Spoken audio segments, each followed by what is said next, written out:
Fala, nossa atleticana, tudo bem com vocês? O meu nome é Luiz, sejam bem-vindos ao canal Palavra do Atleticano. E no vídeo dessa quinta-feira nós vamos trazer informações sobre a contratação do zagueiro Léo pelo Atlético Paranaense e analisar o que esperar do novo reforço do Furacão. Então fiquem comigo que logo depois da vinheta a gente volta para falar tudo sobre esse assunto.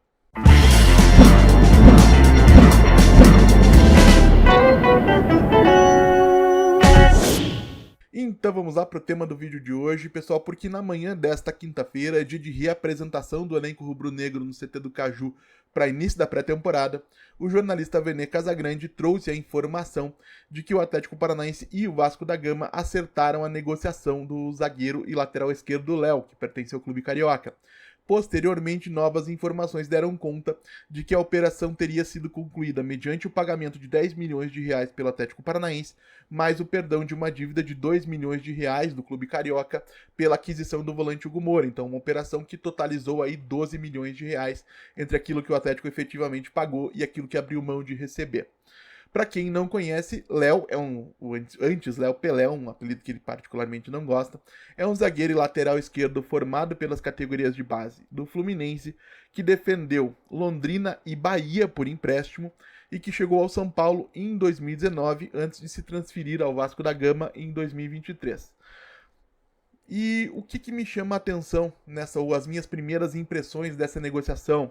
O alto investimento, por exemplo, em meio a alegações de miserabilidade financeira que servirão ou estão servindo para justificar a saída de uma série de jogadores muito mais úteis do que o próprio Léo, por exemplo, o Atlético Paranaense investe 10 milhões de reais e abre mão de receber 2 para adquirir um zagueiro de 28 anos de idade, de qualidade técnica questionável, sem potencial de revenda e que dificilmente servirá aí para um contexto competitivo mais alto. Será uma contratação visando especificamente a Série B.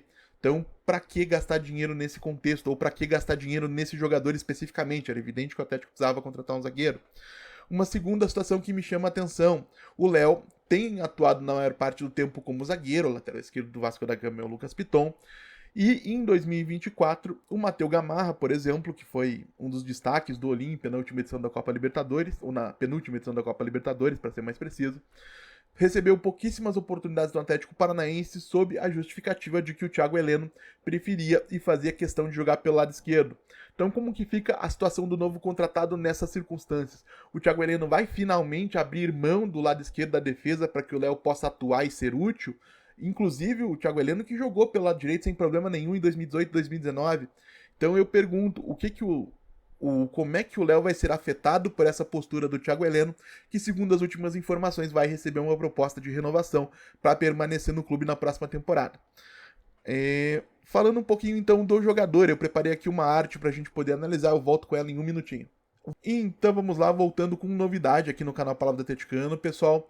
Quando nós formos fazer análise de jogadores recém-contratados ou análises comparativas, como essa que eu vou fazer no vídeo de hoje, a gente vai ter o auxílio de imagens, de artes em tela, para que vocês possam conferir por si mesmos. Eu não vou mais precisar ficar lendo, isso vai favorecer a dinâmica do vídeo. E para começar, a gente vai fazer uma comparação entre aquilo que fez o Léo Pelé, novo reforço do Atlético Paranaense, e os 3 zagueiros do Furacão que mais atuaram na última edição do Campeonato Brasileiro, que são Thiago Heleno, Kaique Rocha e Gamarra. Eu estou considerando o Campeonato Brasileiro especificamente, porque é uma competição onde todos atuaram com bastante frequência, né? Lógico, o Matheus Gamarra menos do que os outros, mas isso permite que haja um desvio padrão menor nas estatísticas, a gente consegue fazer uma figura melhor daquilo que os jogadores desempenharam. E, ao mesmo tempo, a gente acaba inutilizando ou deixando de ser enganado por números de campeonatos de menor exigência técnica, como os campeonatos estaduais, por exemplo, ou de torneios onde os adversários são diferentes, como é o caso de Copa do Brasil, de Copa Sul-Americana, de Copa Libertadores, né? A gente vai se concentrar numa amostragem que eu considero mais extensa e mais confiável na comparação com as demais. Então, se a gente for comparar, vocês vão perceber que o Léo Pelé jogou 30 partidas pelo Vasco na última edição do Campeonato Brasileiro, todas elas como titular, esteve em campo durante os 90 minutos em todas elas, então 2.700 minutos acumulados. É um jogador que, além de tudo, não tem um histórico de lesões grande na sua carreira, então esse ponto é bastante positivo. Um jogador que está sempre disponível, e disponibilidade é uma habilidade, como a gente fala quando se trata de esportes americanos. Poder contar com um jogador é sempre um alívio para uma comissão técnica, como a do Atlético Paranaense, que enfrentou tantos problemas físicos ao longo da última temporada. O Léo Pelé, que não marcou gols, assim como nenhum dos zagueiros do Atlético, concedeu uma assistência, como o Thiago Heleno e o Kaique Rocha, né, um jogador que tem essa capacidade de jogar, até por ter sido formado lateral esquerdo aí no início da carreira. Em relação à participação com a bola, é um jogador que se destaca bastante nesse quesito, é onde ele pode ser mais útil. Tanto é que no Red Bull Bragantino do próprio Maurício Barbieri, como eu mencionei lá no vídeo de análise do Barbieri, o Léo Pelé era um jogador bastante importante para qualificar a saída de bola. É um jogador que consegue trabalhar bem os passes e também consegue sair conduzindo a bola desde o campo de defesa, podendo atrair a marcação, atrair a pressão adversária e criar linhas de passe a partir desse movimento de pressão do ataque adversário. Então, ações com a bola, o Léo Pelé 52 ações com a bola por jogo, um número bastante parecido com os defensores do Atlético, né? Quem mais teve ações com a bola no Atlético foram o Thiago e o Matheus Gamarra, 55,7 cada uma diferença bastante pequena. E o Léo Pelé teve 36,4 passes completados por partida, com um índice de acerto de 87%. Quem tem o melhor índice de acerto entre os zagueiros do Atlético é o Kaique Rocha, com 88%, e quem tem o maior número de passes completados pelo Atlético é o Thiago Heleno, com 38,8%. Então são números bastante parecidos, e todos esses jogadores que a gente está vendo na tela, né, o Thiago, o Kaique, o Matheus e o Léo Pelé, apesar de outros tantos problemas, são bastante bons no momento de você trabalhar com a bola, trabalhar a saída, são competentes nesse quesito. Em termos de lançamentos longos, aí a gente tem uma ampla vantagem para o Thiago Heleno, é muito competente nesse aspecto do jogo. 5,5 acertos de lançamentos longos por partida, com 58% de índice de precisão. Quem mais se aproxima do Thiago em índice de precisão é o Kaique Rocha, com 53%. E quem mais se aproxima em números absolutos, né, em números de lançamentos longos por partida, é o Matheus Gamarra, com 3,3%.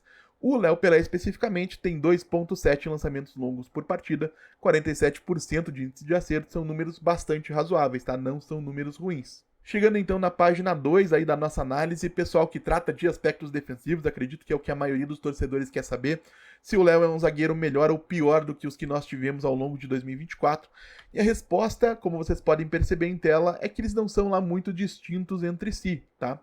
O Léo, ele é dos jogadores que a gente está analisando, quem tem o segundo melhor índice de desarmes por partida, atrás do próprio Matheus Gamarra, né? O Matheus com 1,6, o Léo Pelé com 1,5, o Kaique Rocha 1,2, e quem tem menos desarmes por partida, de maneira revelando, né, uma queda de rendimento físico bastante assustadora, é o Thiago Heleno com 0,9 apenas. Em termos de número de interceptações, todos são bastante parecidos, e o Léo Pelé é o pior dos quatro, com 1,0, o Thiago Heleno tem 1,2, Kaique Rocha e Matheus Gamarra 1,3. A grande questão é que o Léo se aproxima muito do Kaique Rocha em termos de números de bolas rebatidas por jogo, que é o aspecto onde o Kaique Rocha mais se destacou, então é um jogador que vai conseguir fazer bem esse trabalho de rebater, de afastar a bola em situações de perigo, por exemplo.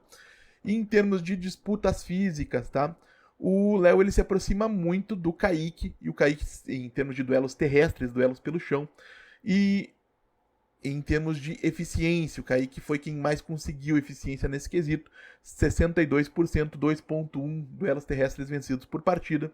O Matheus Gamarra iguala o Kaique Rocha em números absolutos, perde um pouco de eficiência, 53%, e o Léo Pelé tem 2,0 com 61%, então um jogador que se aproxima bastante dos nossos zagueiros da última temporada em termos físicos, e uma grande preocupação minha que foi destacada já desde as primeiras especulações a respeito do Léo Pelé no Atlético Paranaense, é um jogador que não tem uma grande estatura e que não tem uma excelente participação em jogo aéreo, somente 0,9 disputas aéreas vencidas por partida, com 56% de índice de aproveitamento, o que coloca ele muito atrás de Thiago Heleno, de Kaique Rocha e de Matheus Gamarra em números absolutos, e sendo também o último colocado em termos de índice de eficiência.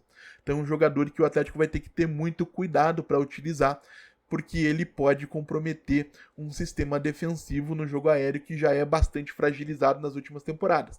E por último, a gente tem alguns números de disciplinares, né? O Thiago Heleno e o Matheus Gamarra foram quem mais recebeu cartões amarelos. O Léo Pelé foi quem menos recebeu, não é um jogador muito faltoso e também não é um jogador muito violento.